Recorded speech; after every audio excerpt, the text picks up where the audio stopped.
Today, after almost a century of trying, today, after over a year of debate, today, after all the votes have been tallied, health insurance reform becomes law in the United States of America.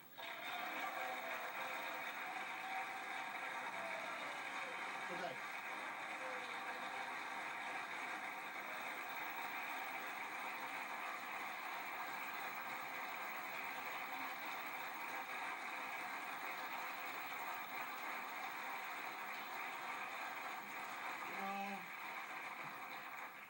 It is fitting that Congress passed this historic legislation this week. For as we mark the turning of spring, we also mark a new season in America. In a few moments, when I sign this bill, all of the overheated rhetoric over reform will finally confront the reality of reform.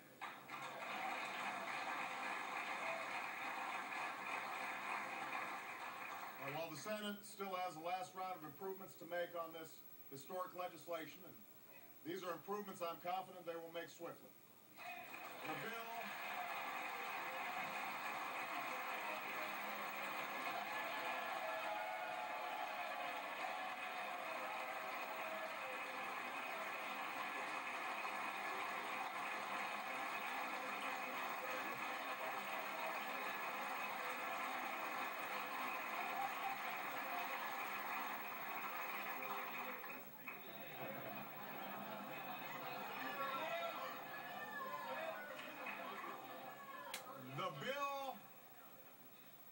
The bill I'm signing will set in motion reforms that generations of Americans have fought for and marched for and hungered to see.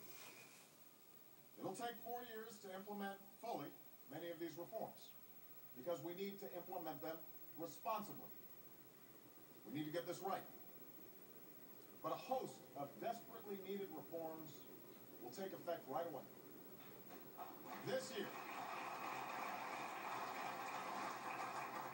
This year, we'll start offering tax credits to about 4 million small businessmen and women to help them cover the cost of insurance for their employees.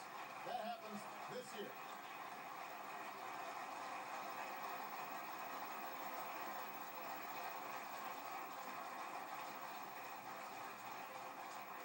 This year, tens of thousands of uninsured Americans with pre-existing conditions, the parents of children who have a pre-existing condition, will finally be able to purchase the coverage they need.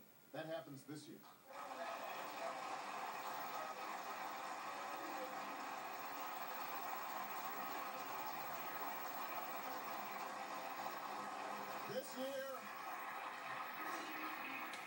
This year, insurance companies will no longer be able to drop people's coverage when they get sick.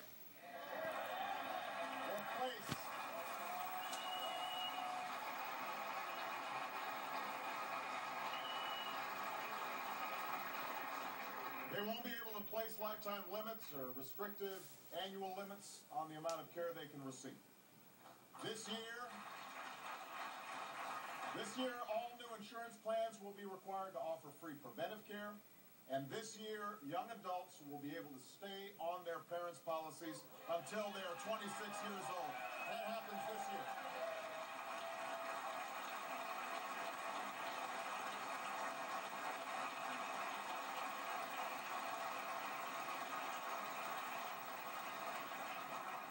And this year, seniors who fall in the coverage gap known as the donut hole will start getting some help. They'll receive $250 to help pay for prescriptions, and that will, over time, fill in the donut hole. And I want seniors to know, despite what some have said, these reforms will not cut your guaranteed benefits. In fact, under this law, Americans on Medicare will receive free preventive care without co-payments or deductibles. That begins this year.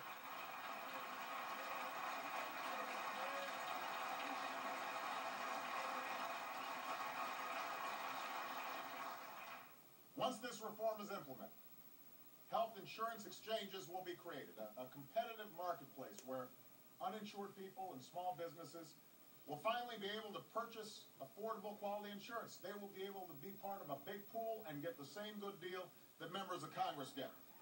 That's what's going to happen under this reform. And when this exchange is up and running, millions of people will get tax breaks to help them afford coverage, which represents the largest middle-class tax cut for health care in history. That's what this reform's about.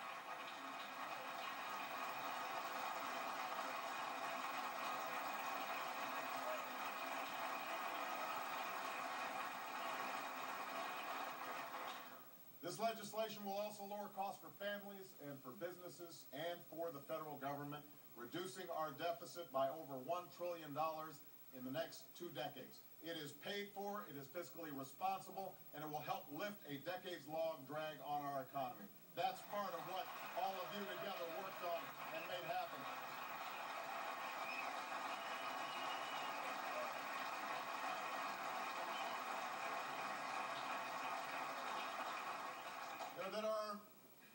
That our generation is able to succeed in passing this reform is a testament to the persistence and the character of the American people who championed this cause, who mobilized, who organized, who believed that people who love this country can change it. It's also a testament to the historic leadership and uncommon courage of the men and women of the United States Congress, who've taken their lumps during this difficult debate.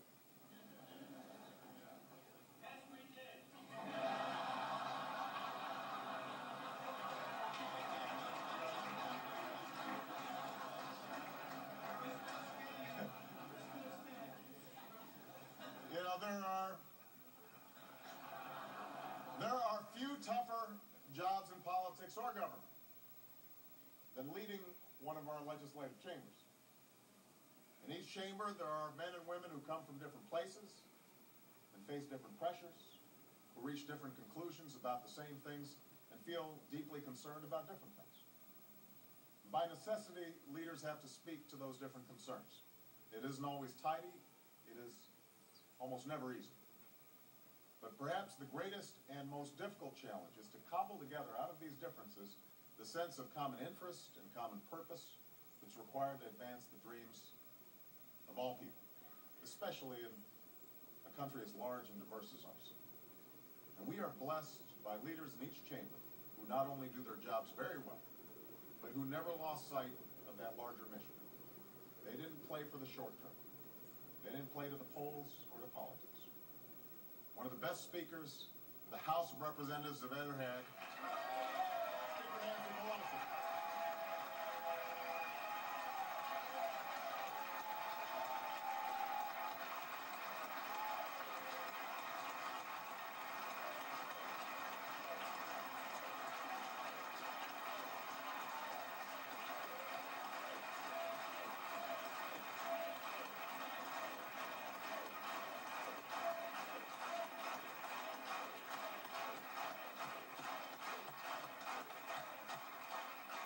One of the best majority leaders the Senate has ever had, Mr. Harry Reid.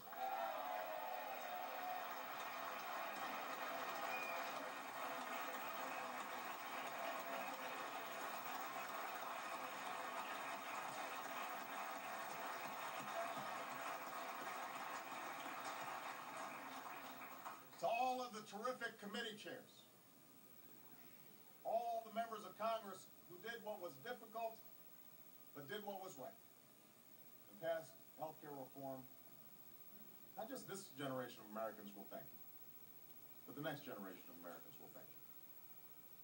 And of course, this victory was also made possible by the painstaking work of members of this administration, including our outstanding Secretary of Health and Human Services, Kathleen Sebelius,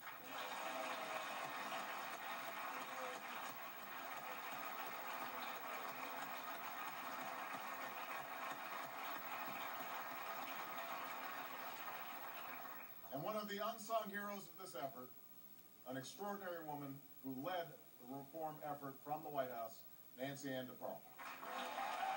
Thanks, Nancy.